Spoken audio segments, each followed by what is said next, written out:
Antes de que Agustín Iturbide hiciera su entrada triunfal en la Ciudad de México al frente del ejército trigarante, unos meses antes fue recibido en Valladolid en medio de grandes manifestaciones de júbilo por parte de los habitantes, lo que significaba el inicio de la independencia política del Estado respecto de España.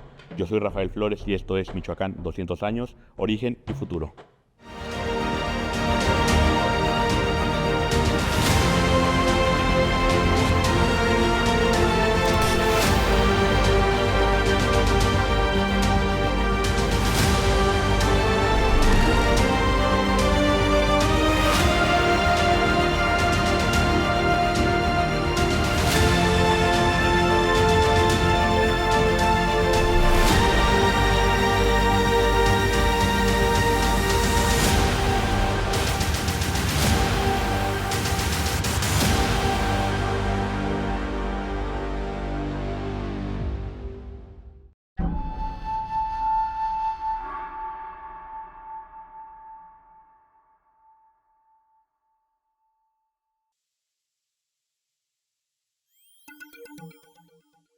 Buenas noches, bienvenidos al programa Michoacán 200 años, origen y futuro.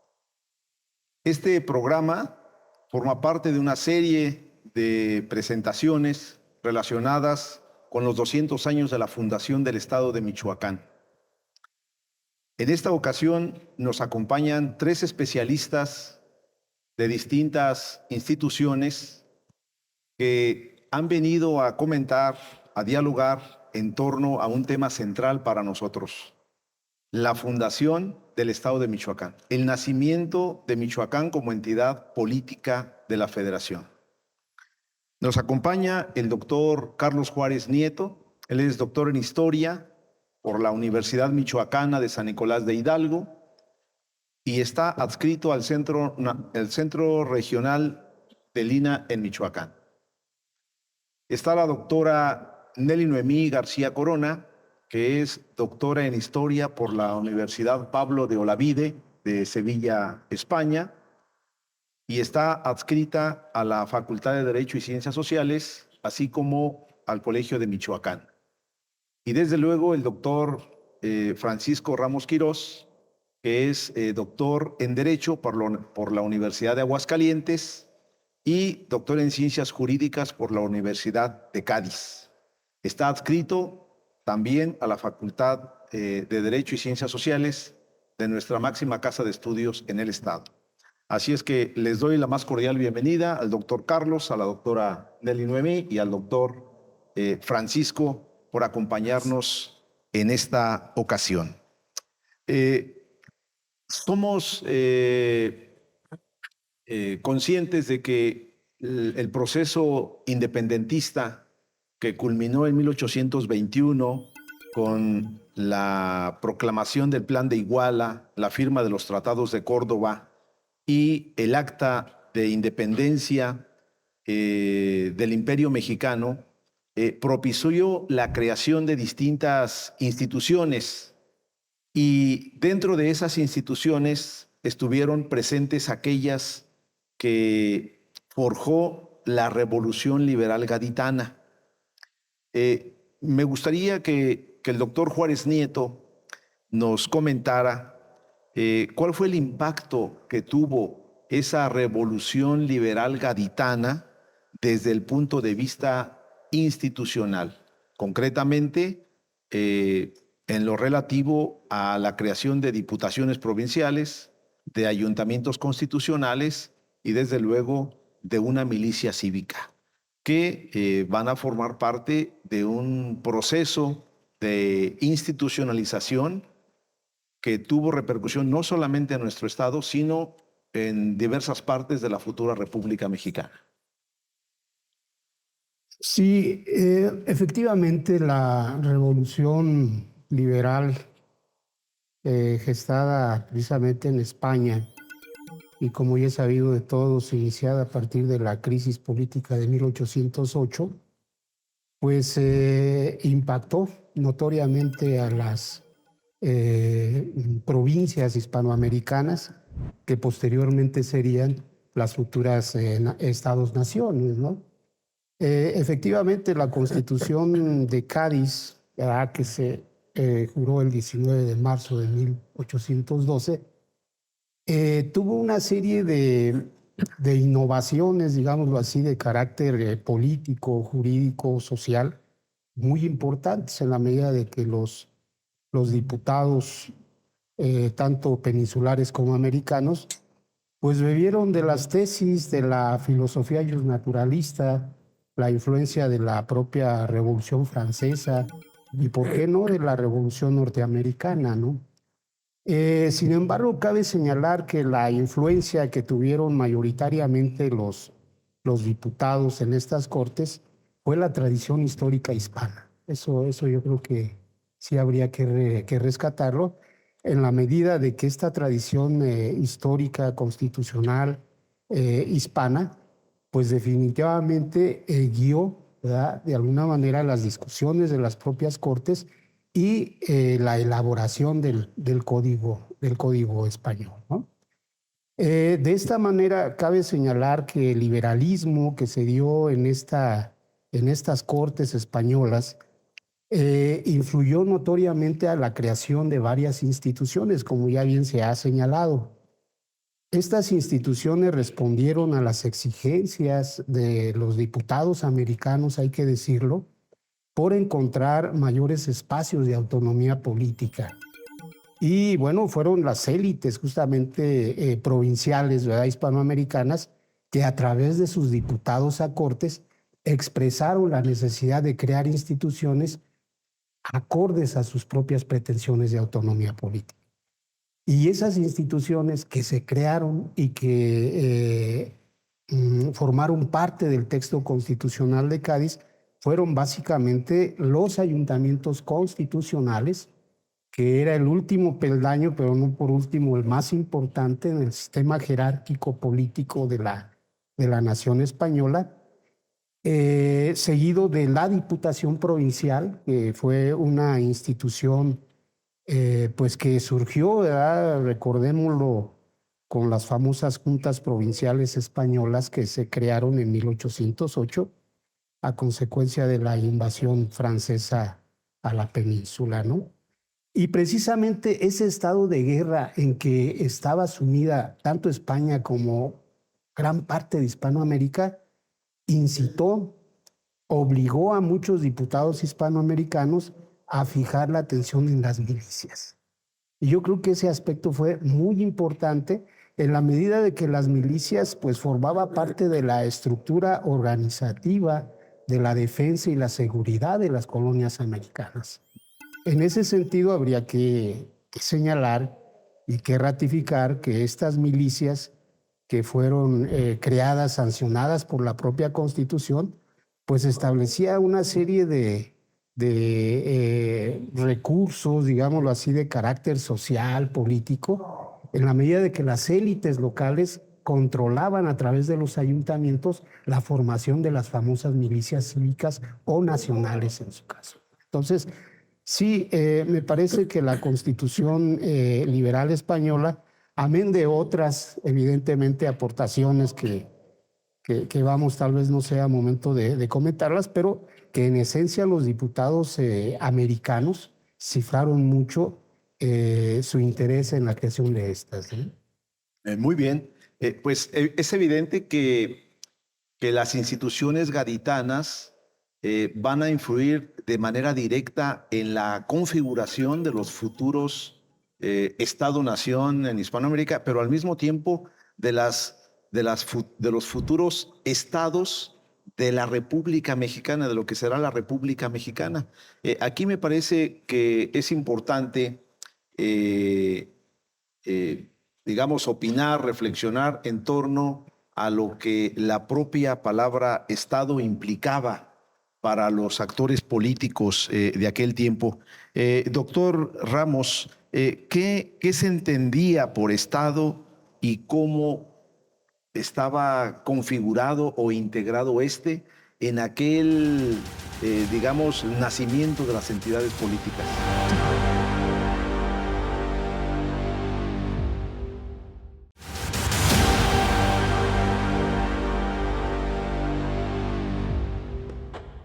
En 1824, la provincia de Michoacán pasó a formar parte de los 17 estados que conformaron la Primera República Federal y, de acuerdo con lo dispuesto por el primer Congreso Constituyente Estatal, el territorio de la provincia se dividió en 4 departamentos, 22 partidos, 63 municipalidades y 297 tenencias, esto con la finalidad de lograr una mejor administración del territorio.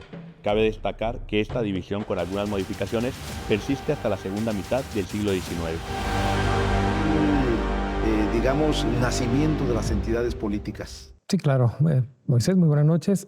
Creo que es una pregunta importante. Hablar de Estado en la actualidad, pues lo podemos entender como una forma de organización que contiene diversos elementos esenciales. Una población que habita en una zona geográfica determinada y que tiene un poder del cual derivan algunos otros elementos como una soberanía, una constitución, un gobierno.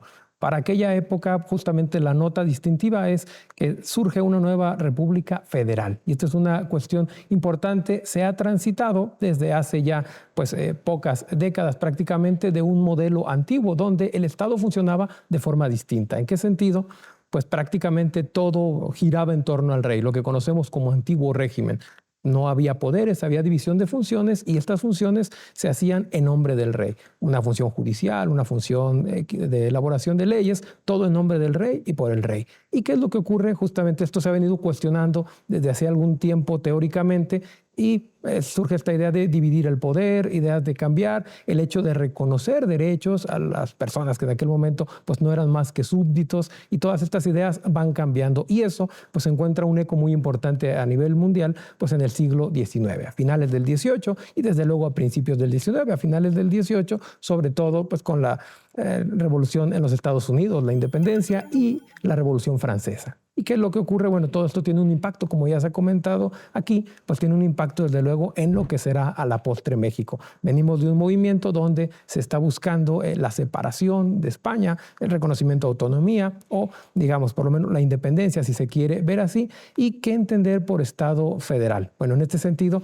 el Estado, bajo la idea de lo que se busca es prácticamente, pues, en una, digamos, idea de influencia de otros lugares, tener una federación, que estos lugares que ya existen, antes eran provincias, eran intendencias, eran espacios geográficos que ya estaban perfectamente delimitados o medianamente, por decirlo así, pues se van a unir ahora en una federación. Aquí es muy importante tomar en cuenta pues este contexto que viene desde la independencia con el efímero imperio de Agustín de Iturbide. Realmente es muy poco el tiempo que dura. Posterior a este imperio, pues establece el federalismo. Y aquí es muy importante decirlo y justamente ahora que cumplimos los 200 años, el mes de enero es fundamental porque en el mes de enero se decantan las circunstancias que nos llevan a pensar pues, en la formación del Estado de Michoacán. En primer lugar, hay que decirlo, a principios de enero, el 8 de enero, se emite una ley que obliga a los estados que no han establecido legislaciones constitucionales a establecerlas, a nombrar sus constituyentes, que a la postre harán sus constituciones locales. Posteriormente, pues se crea el Congreso, se convoca el Congreso Constituyente en Michoacán el 17 de enero y el 31 de enero se emite el Acta Constitutiva de la Federación Mexicana, que es prácticamente ya, digamos, el nacimiento como un Estado federal. ¿Y esto qué significa? Diferentes entidades unidas en una federación, con el respeto, digamos, de la identidad de cada unidad, pero siempre unidas en esa federación. Y que hay que decirlo, es un federalismo muy distinto al federalismo que tenemos actualmente, que es un federalismo donde los estados tienen mucho mayor margen de acción que en la actualidad. Efectivamente, sin embargo, me gustaría regresar unos años antes, porque previo precisamente a que se firme esta acta constitutiva de la federación, las diputaciones provinciales que se habían creado bajo la regla de Cádiz, pues van a tener un papel preponderante en esa transición, ¿verdad? De diputaciones a futuras entidades políticas. Doctor Juárez Nieto, me gustaría saber su opinión sobre la repercusión que pudo tener en este caso en particular para Michoacán la Diputación Provincial en la configuración del futuro Estado de Michoacán. Bueno, la Diputación Provincial de Valladolid de Michoacán, como así se le conoció oficialmente, podríamos caracterizarla como una especie de bisagra, de puerta de transición, digámoslo así, entre las instituciones creadas por el antiguo régimen, el propio liberalismo español, y la creación de los congresos estatales. Es decir, la importancia de las diputaciones provinciales radica precisamente en que fueron las primeras instituciones, como ya hace muchos años lo señaló la doctora Nettie Lee Benson, fueron instituciones consagradas justamente a darle más cohesión, más autonomía, territorialidad a estas provincias. La Diputación Provincial, incluso recuérdese que en la propia Constitución española, en el título segundo, ¿verdad?, está justamente el rubro sobre el gobierno político de las provincias y la Diputación Provincial. Y hay una serie de artículos del 324, 336, donde se señalan claramente pues algunas de las características de estas diputaciones, es decir, que el jefe político debería de presidirlas, que el número de sus integrantes sería un máximo de 7 diputados titulares y 3 suplentes, los requisitos para ser diputado, la renovación de estas diputaciones provinciales por mitad cada 2 años, entre otras. Y después pues vienen todas las atribuciones que se les daban ya como instituciones, ¿no? Básicamente que pues era la vigilancia de los caudales públicos de los pueblos, la creación de los ayuntamientos constitucionales, la revisión de los propios y arbitrios, sus cuentas, los bienes de comunidad, el fomento de la educación, las artes, la agricultura, etcétera, y la creación muy importante de las estadísticas de la provincia. Yo creo que ese aspecto también es muy importante señalarlo, porque todo esto se recoge justamente de las discusiones tenidas justamente en España, ¿no? Sí, efectivamente, creo que la Diputación Provincial es una de las instituciones pilares que permite entender cómo van a ir configurándose las futuras entidades políticas. Y en ese tránsito, en ese proceso, creo que es muy importante hablar de el tema de las elecciones de los integrantes de los futuros poderes. En este caso, doctora Nelly, ¿qué características se advierten en estos procesos de elección del legislativo constituyente, del ejecutivo provisional y desde luego del Superior Tribunal de Justicia? Bueno, como ya bien lo han advertido aquí el propio doctor Francisco, bueno, estos procesos electorales traen un nuevo matiz, ¿no? Que ya es la elección, los procesos electorales en donde la población con determinadas características, en ese momento varones, van a ser los encargados de elegir. Hay toda una serie de procedimientos. Entonces, en un primer momento, bueno, yo sí quiero puntualizar que en este proceso de creación de los estados y la articulación de los diferentes poderes al interior de los mismos, el poder legislativo va a tener muchas atribuciones y va a ser el encargado, bueno, va a ser el encargado una vez que sea electo de elegir a los otros 2 poderes. Entonces, en ese sentido, los procesos electorales para elegir al Congreso, bueno, no son los procesos electorales que hoy en día conocemos, ¿no? Donde el ciudadano va y vota a partir de que obtiene su mayoría de edad y su voto es directo, ¿no? Hacia el candidato que desee elegir. En aquellas épocas, bueno, los niveles de elección van a ser en 3, que van a ser las elecciones primarias, las secundarias y de provincia o de estado.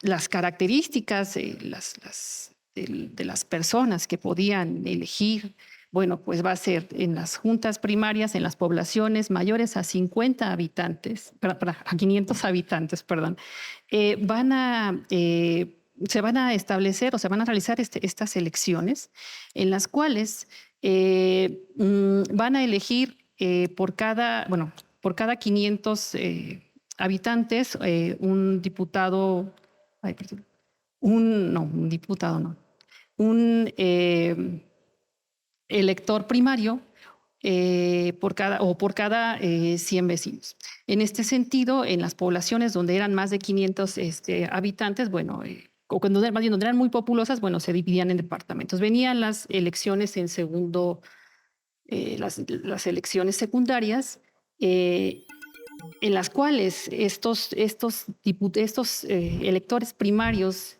se reunían en las cabeceras de partido y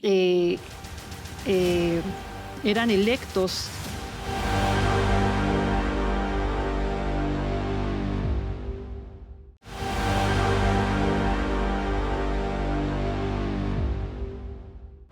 El primer gobernador del estado de Michoacán fue nombrado el 13 de agosto de 1825 por el primer Congreso Constitucional y recayó en la figura de Antonio de Castro, un criollo descendiente de prósperos terratenientes y comerciantes, mientras que para el cargo de vicegobernador se nombró a José Trinidad Salgado, ranchero originario de Los Reyes.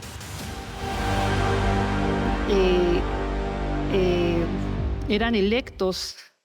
A ver. Podemos hablar de, por ejemplo, la designación que va a tener, o más bien la injerencia directa que va a tener el Congreso Constituyente en la designación del gobernador provisional, por ejemplo, ¿no?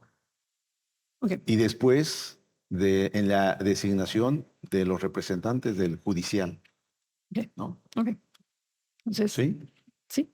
Okay. Bueno, hay otro punto que me parece interesante que tiene que ver con la importancia de la Constitución en el nacimiento de un Estado. Generalmente, cuando hablamos de que se ha promulgado una Constitución, estamos hablando de que hay un nuevo pacto social, es un nuevo pacto que funda una entidad política en donde se determina quién gobierna, quiénes van a ser los gobernados y cómo, bajo qué régimen político va a funcionar esta relación gobernantes-gobernados y desde luego las atribuciones que cada uno de los poderes va a tener.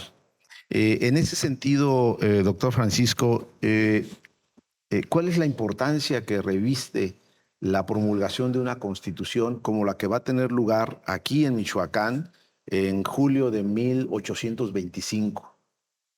Claro, estamos hablando siglo XIX, principios, hay una gran efervescencia por el fenómeno constitucional, hay que decirlo, desde la Constitución de los Estados Unidos de América, 1787, desde luego las experiencias francesas y otras más, sin duda, pasando también por Cádiz, que es una experiencia que nos marca como entidad prácticamente en todo el siglo XIX, incluso en el XX, me atrevería a decirlo. Es importantísimo el modelo constitucional. Y nuestro país, desde el inicio prácticamente del movimiento por la independencia, ha mostrado una franca inclinación o una orientación hacia la Constitución, el contar con una Constitución. ¿Cuál es la importancia de contar con una Constitución en estos momentos? Justamente, pues parte del problema que hace llegar a la caída del Imperio de Iturbide tiene que ver esa relación con el poder legislativo, esa idea de hasta dónde el poder depositado en una persona que destituya a un Congreso genera muchos problemas, y justamente eso es lo que se busca evitar con la Constitución.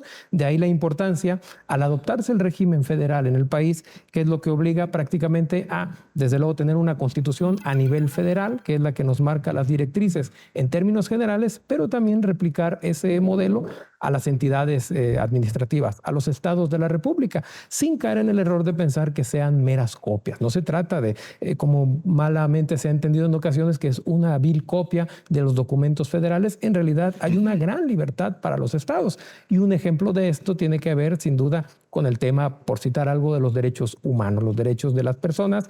A nivel federal no se establece un catálogo como tal de derechos, porque eso se entiende delegado a los estados, que de hecho los estados sí lo hacen en toda la libertad que esto implica. Entonces, ¿cuál es la importancia para el estado de Michoacán de contar con una constitución? Sin duda, pues ahí sí, formarse y fundarse ya como un estado donde la representación ha nombrado justamente pues electores representantes, y ellos manifiestan esa voluntad soberana. cómo es que queremos institucionalizar, digamos, nuestra entidad, elementos básicos desde el nombre del Estado, cómo se va a llamar, cómo va a funcionar. Si bien las pautas en lo general, en algunas partes ya están marcadas, 3 poderes, ejecutivo, legislativo y judicial, incluso el propio número de integrantes está un tanto, digamos, ya marcado por la Federación, tanto por el acta constitutiva de la Federación como por la Constitución Federal de los Estados Unidos Mexicanos de 1824, pero tienen una gran libertad los estados. En el caso de Michoacán, pues una vez que se ha convocado al Congreso Constituyente el 17 de enero de 1824, pues comienza la labor en un momento complejo, porque no solamente se va a dedicar a hacer la Constitución, no únicamente será un Congreso Constituyente, también hará las veces de un Congreso ordinario. Esto implica crear leyes, crear reglamentos, atender toda la problemática de un Estado. Y eso es complejo. Si hacerlo es difícil, tener además que hacer una Constitución es complejo, y por ello el gran retraso que llevaba. El Congreso Constituyente local estará trabajando a partir de abril del 24, que es cuando toma protesta, hasta prácticamente pues, junio, donde ya concluyen la Constitución, que va a ser promulgada hacia el 19 de julio de 1825. Sí, creo que uno de los aspectos poco conocidos para el común de la gente es que precisamente en aquel tiempo era muy natural y obvia la participación de eclesiásticos en el Congreso Constituyente.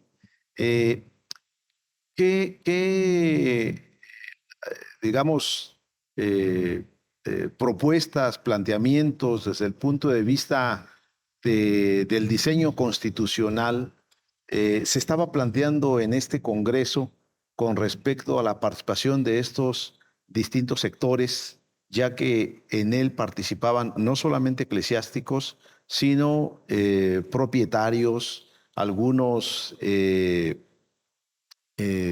personajes de cierta presencia como los Lejarza, los Guarte, y que obviamente estaban metidos en esta misma coyuntura de tratar de elaborar un texto constitucional que le diera certidumbre a la nueva entidad política.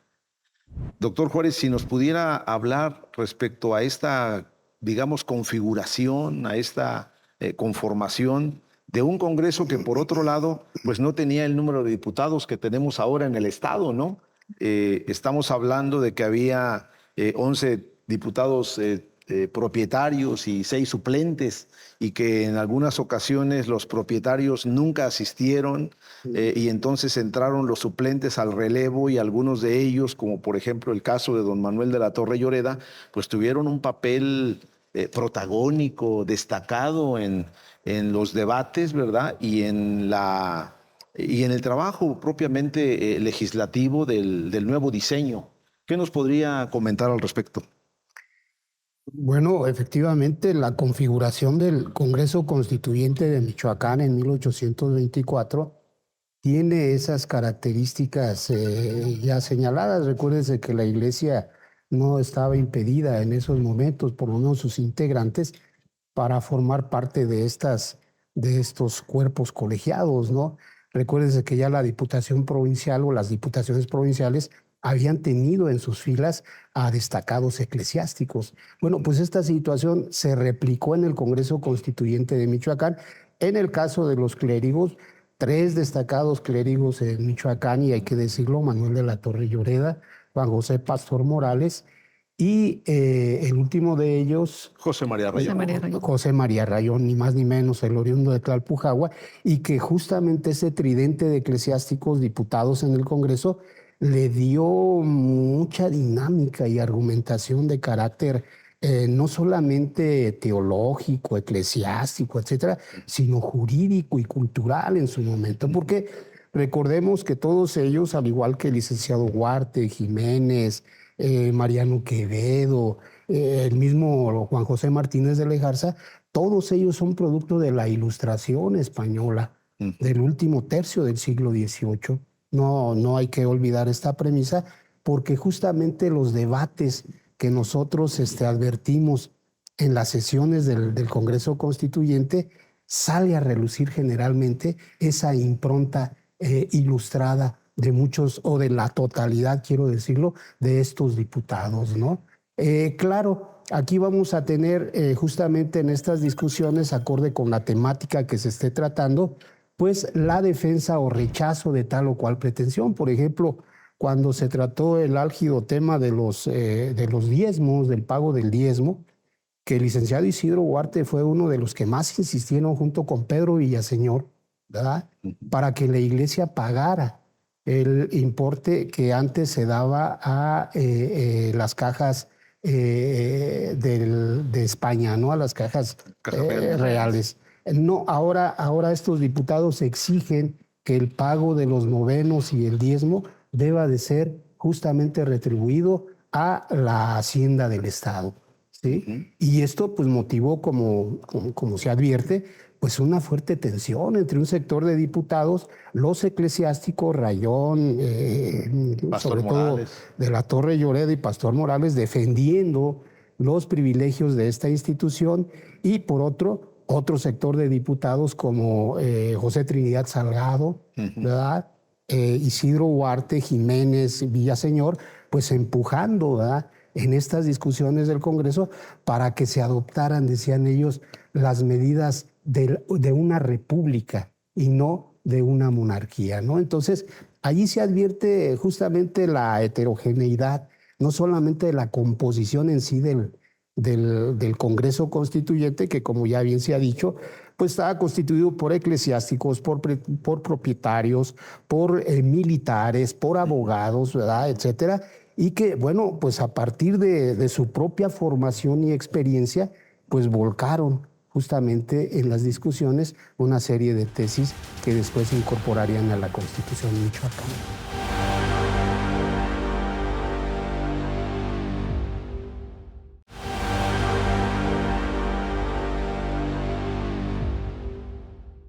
Para 1824, el estado de Michoacán contaba con una población de alrededor de 365,000 habitantes, de los cuales un poco más de 172,000 eran hombres y más de 186,000 eran mujeres, de las cuales alrededor de 20,000 habían perdido a sus maridos durante la recién terminada Guerra de Independencia. Se incorporarían a la Constitución michoacana.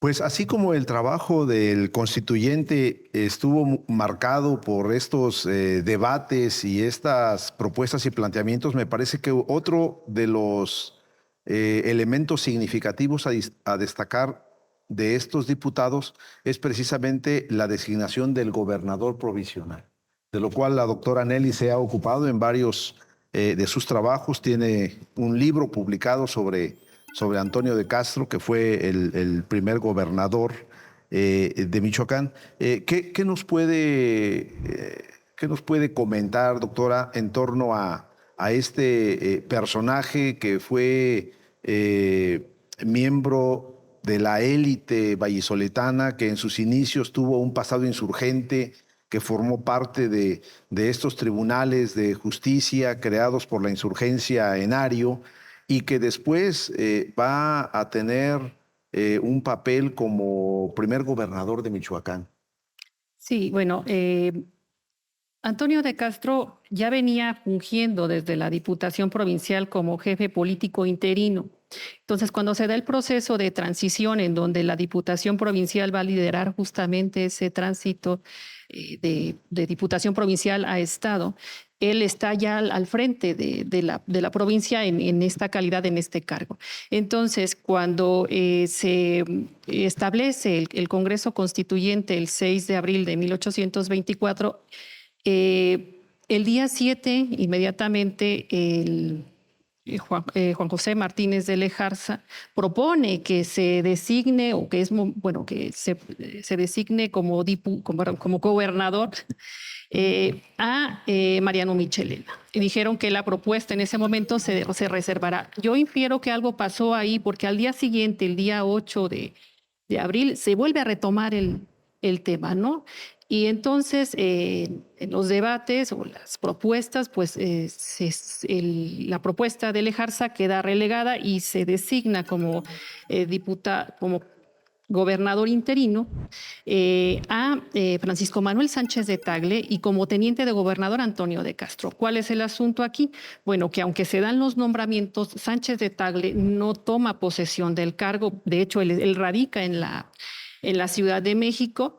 Sí, ambos eran originarios vallisoletanos, pero él muy joven se había retirado a la Ciudad de México. Entonces, en ese sentido, el que toma posesión de cargo como teniente de gobernador va a ser Antonio de Castro. Empiezan a haber preocupaciones por parte del Congreso de que viniera, se presentara el gobernador interino, y entonces empieza a haber pues gestiones económicas si son necesarias para que venga de Sánchez de Tagle. Sin embargo, él termina renunciando. En el mes de julio, el día 17 de julio, definitivamente se elige ya como gobernador interino a Antonio de Castro, quien va a hacerse cargo ya de la parte como gobernador en esta parte provisional, ¿no?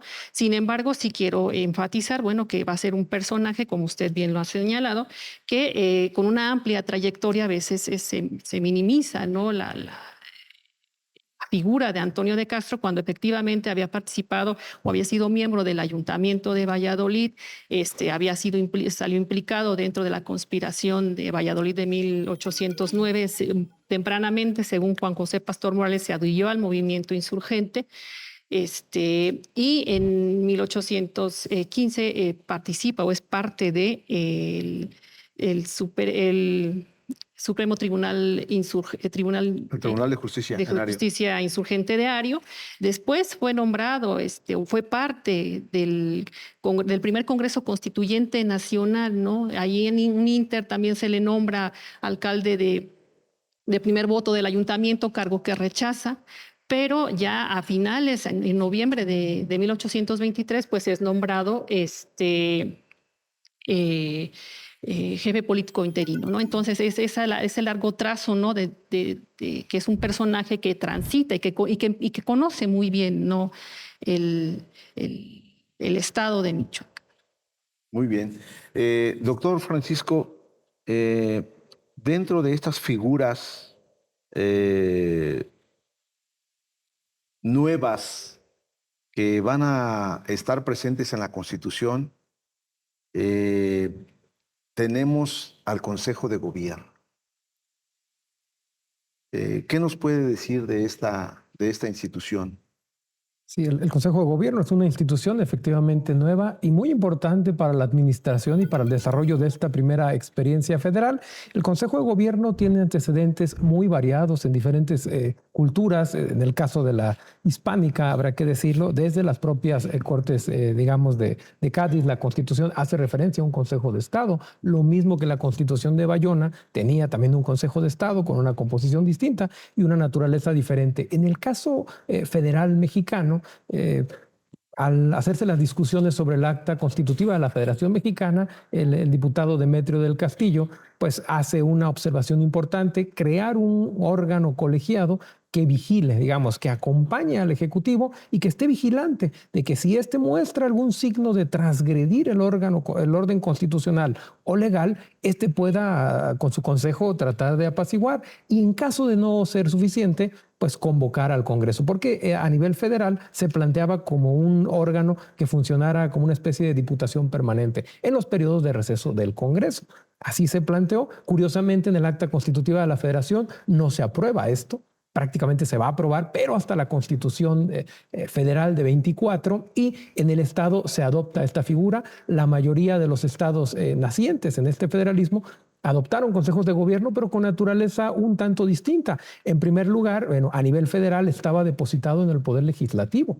Lo que ocurre en las legislaturas locales, en la mayoría de los 19 estados, salvo San Luis Potosí, que no lo estableció, ¿qué es lo que ocurre? Se trata de un órgano permanente y que está depositado en la mayoría de casos en el Poder Ejecutivo, que es una variación interesante porque, no está integrado por diputados, sino está integrado por personas que son electas, que son votadas y que son los consejeros. Es un órgano integrado por 5 personas que va a ser presidido por el vicegobernador, y esto dice mucho, porque pues, es un órgano que desde luego va a ser un contrapeso al Poder Ejecutivo. Además de que desde luego la función principal es aconsejarle, brindarle su orientación, su apoyo, su dictamen en los casos en que el propio Ejecutivo lo pida o en los casos que expresamente la Constitución ordena.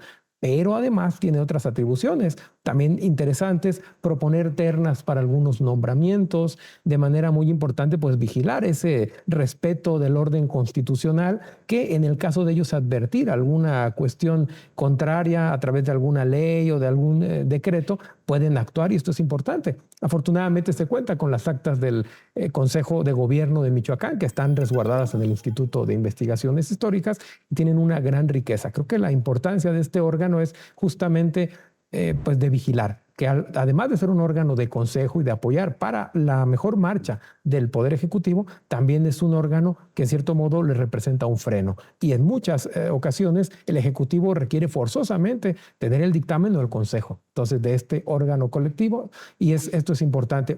Para darnos una idea, pues el hecho, y como ya se ha mencionado aquí, las glosas, digamos, de la cuenta pública. El revisar la cuenta pública era una atribución especial que tenía este órgano colegiado y pues prácticamente eso nos habla que tenía una injerencia importante. Revisaba en última instancia las cuentas para posteriormente pasarlas ya al Congreso y el Congreso hiciera esa revisión final. De manera que pues es un órgano importante. Yo he trabajado en algunos textos previamente el papel como defensor de la constitucionalidad.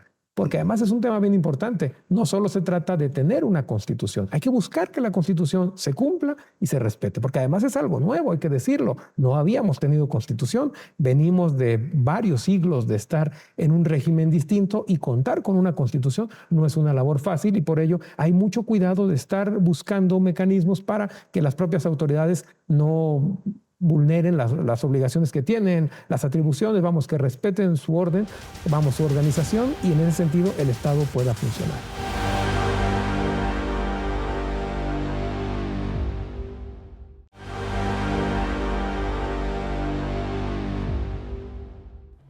En 1827, el Congreso del Estado aprobó un decreto de expulsión para los españoles residentes en poblaciones michoacanas. Esto debido a que en diversos sectores de la sociedad michoacana se estimaba que los peninsulares significaban un peligro para la estabilidad de la naciente república.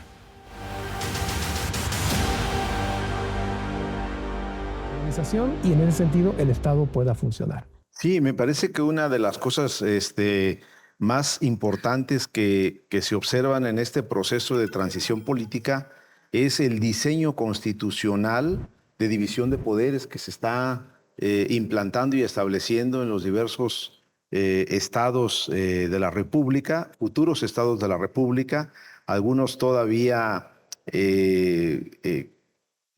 difícilmente configurados, o más bien configurados con muchos problemas, como por ejemplo el estado de Coahuila, Texas, ¿verdad? O el estado de Sonora que involucraba a Sinaloa, porque Sinaloa no tenía estado, o territorios que no eran propiamente entidades políticas reconocidas como Colima, como Aguascalientes, como Tlaxcala, que se iban a manejar a partir de una serie de lineamientos que el propio Congreso General iba a definir. Y entonces hay una nueva configuración político-administrativa y territorial que se da en toda la República y desde luego Michoacán más o menos queda como territorial y administrativamente había sido la intendencia, ¿verdad?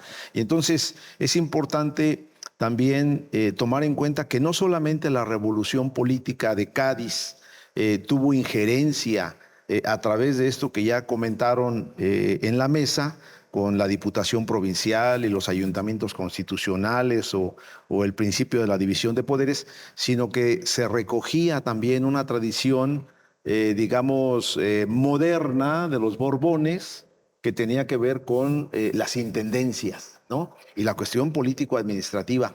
Y precisamente creo que una de las grandes dificultades que van a vivir estos primeros congresos constituyentes o estos nacientes estados de la futura federación es el tema económico, el tema financiero. ¿Por qué? porque la guerra acabó con el aparato productivo de muchos territorios, ¿verdad? Y no había impuestos para cobrar y no había un mercado nacional y las economías eran economías locales, regionales, autárquicas, que poco propiciaban el desarrollo. Y entonces estas nuevas políticas que se implementaron desde los estados fueron propiciando la inversión extranjera y la llegada de los capitales británicos, estadounidenses, alemanes, franceses, etcétera, ¿no?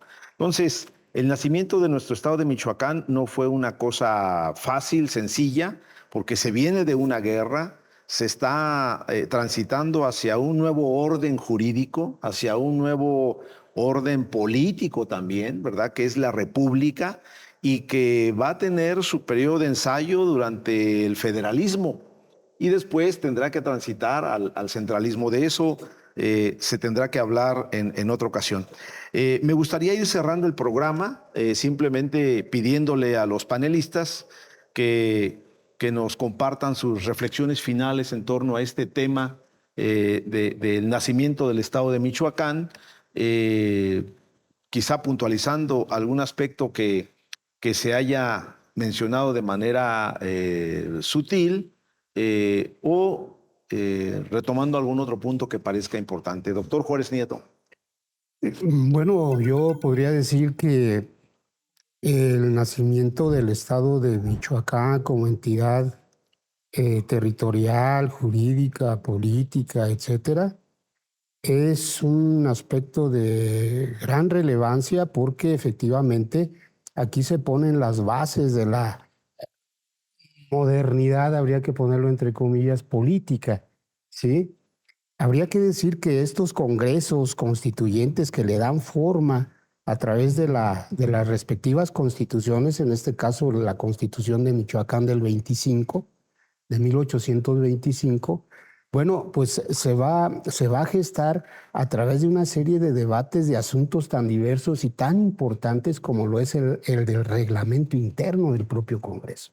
Yo creo que ese es un aspecto relevante que no es que haya quedado a la deriva o olvidado, pero que no se le toma muy en cuenta como debería de serlo. Me parece que la práctica electoral y la práctica parlamentaria requirieron de esta tradición, como ya lo decía el abogado, el doctor.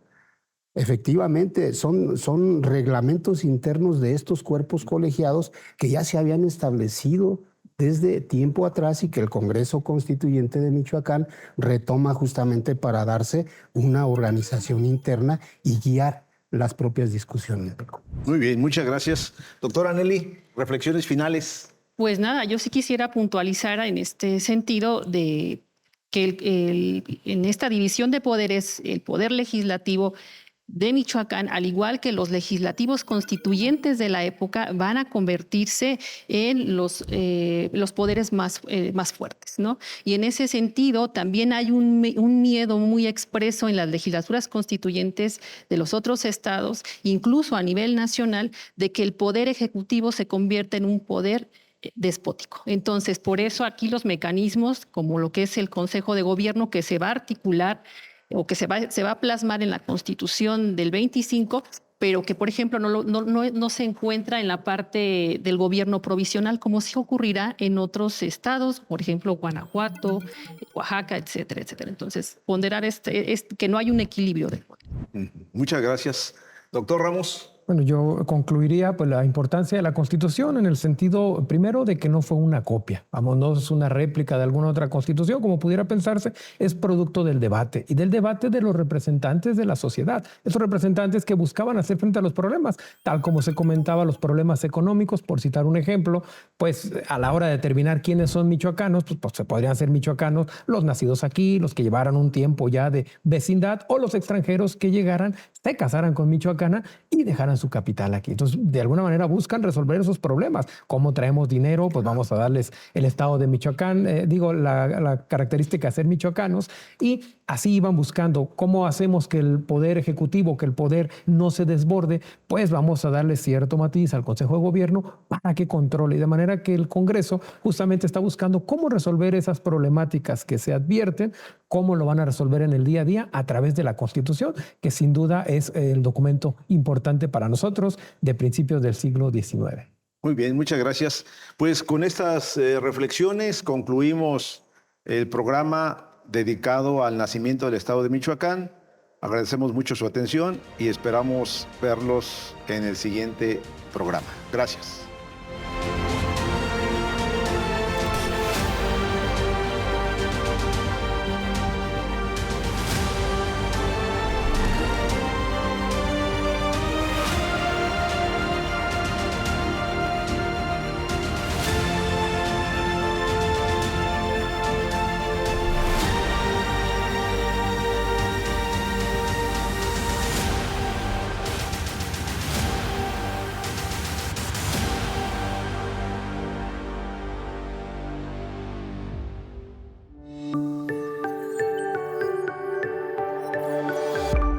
Sistema Michoacano de Radio y Televisión presentó